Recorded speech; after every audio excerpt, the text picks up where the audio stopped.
Why does Jesus lead us to a dead-end street? Matthew chapter 5 verses 38 through 48. Christians know that they can only live by throwing themselves at Jesus in a dead-end street, yet they cannot do so.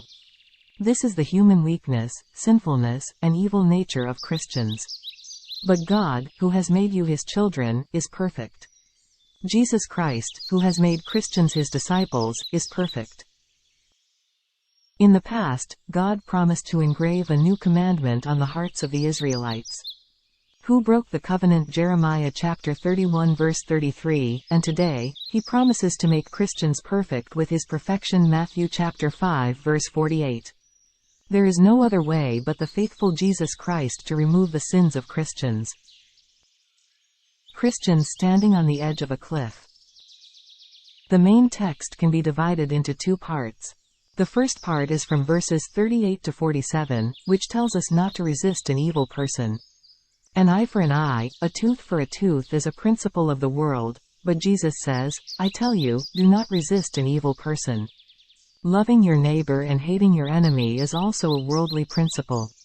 However, Jesus says, I tell you, love your enemies and pray for those who persecute you. Not only should we not resist the attacker, but we should even go as far as to love our enemies. Jesus tells us to give everything to our enemies instead of seeking revenge. Is Jesus an idealist? Can a society that loves its enemies be realized in the real world? In the real world where Christians live, an eye for an eye, a tooth for a tooth, and a fist for a fist prevail.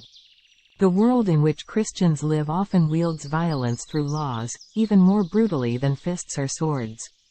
However, Jesus tells Christians that even if they have already been slapped once, they should be slapped again. Jesus tells Christians to live against even the minimum justice allowed by the real world. Christians know from experience that they are not people who can love their enemies and live. Why does Jesus lead Christians to a dead-end street when He knows that they cannot love their enemies and live in the real world? When Christians resist evil, the more they resist, the more power evil gains. When Christians try to achieve justice by following the principle of an eye for an eye, a tooth for a tooth, evil wraps around them even more fiercely. Christians cannot fight evil with the weapons of common sense or justice. At this point, Christians must look again at how Jesus resisted evil. Jesus resisted evil through the cross. Jesus fought against evil by fully accepting the punches that evil threw at Him. The cross strategy that Jesus presented was not a shallow tactic or a trick but the best weapon and strategy to defeat evil. When Christians reach a dead end, they have no choice but to follow the prayer that Jesus made in Gethsemane. Because Christians are Jesus' disciples in their time, Jesus still commands His disciples today, follow me, carrying your cross. If a Christian becomes a disciple of Jesus, there is no way to avoid the prayer of Jesus, who said, Father, let me avoid this cross. But also Christians cannot skip the steps that Jesus took. The cross that Christians must bear as disciples of Jesus is that no sound will come from heaven.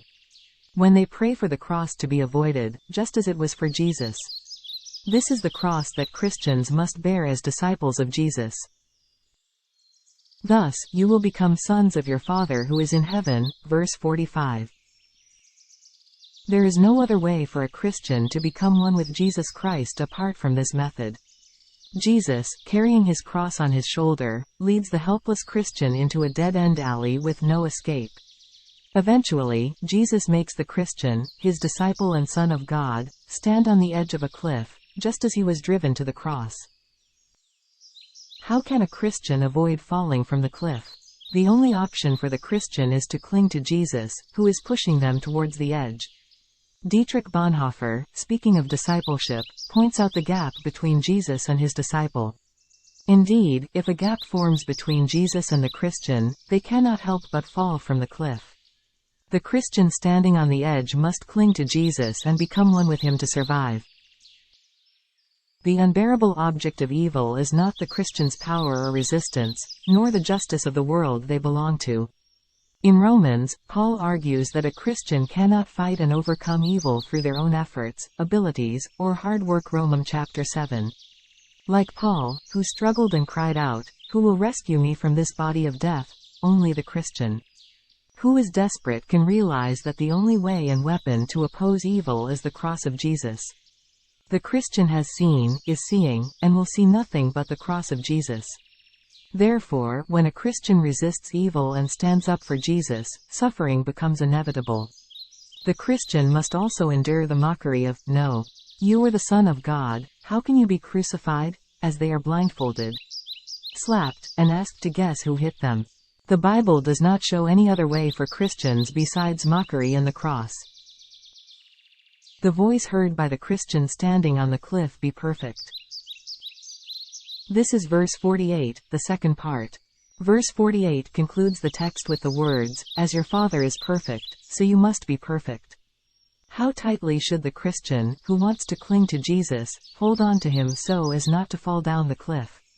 As required in verse 48. The Christian cannot help but hold on to Jesus completely, not allowing even an inch of space between them. In other words, even if the Christian stands on the cliff, they cannot refuse the cross that Jesus offers them. Therefore, the Christian carrying the cross on their shoulder while standing on the cliff must be in a state of confusion and turmoil. The Christian who wants to cling to Jesus but cannot, the Christian who wants to carry the cross offered by Jesus on their shoulder, but cannot, it is to them that the words, "As your Father is perfect, so you must be perfect," are spoken.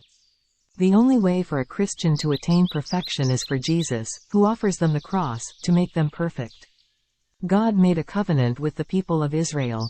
If Israel obeys the laws set by God and serves Him alone, God promises to be the God of Israel, and Israel will be His people. As this covenant is repeatedly broken, God promises to engrave His commandments on the hearts of Israel so that they can keep them. This covenant will not be like the one I made with their ancestors when I took them by the hand and led them out of Egypt. Even though I was their husband, they broke my covenant, declares the Lord. But this is the covenant I will make with the house of Israel after that time, declares the Lord. I will put my law in their minds and write it on their hearts. I will be their God, and they will be my people. Jeremiah chapter 31 verse 32 through 33. The word that Jesus' law is in the hearts of Christians means that Jesus Himself acts within Christians. Therefore, the words in verse 48, "Be perfect, therefore, as your heavenly Father is perfect," should be interpreted in this sense: as the Father is perfect, the Father will make you perfect. Since God is perfect, God will lead Christians to perfection. Christians standing on the edge of a cliff must confront evil. However, they cannot fight evil with their own strength.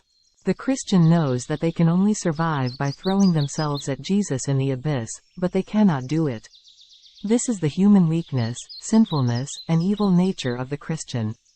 However, God the Father, who has made them His children, is perfect. Jesus Christ, who has made them His disciples, is perfect. God has conquered evil, the world, and Christians. Let us give thanks and praise to Jesus, who said not only not to resist an enemy but to love an enemy. And said, "As God is perfect, you also be perfect." Verse 48.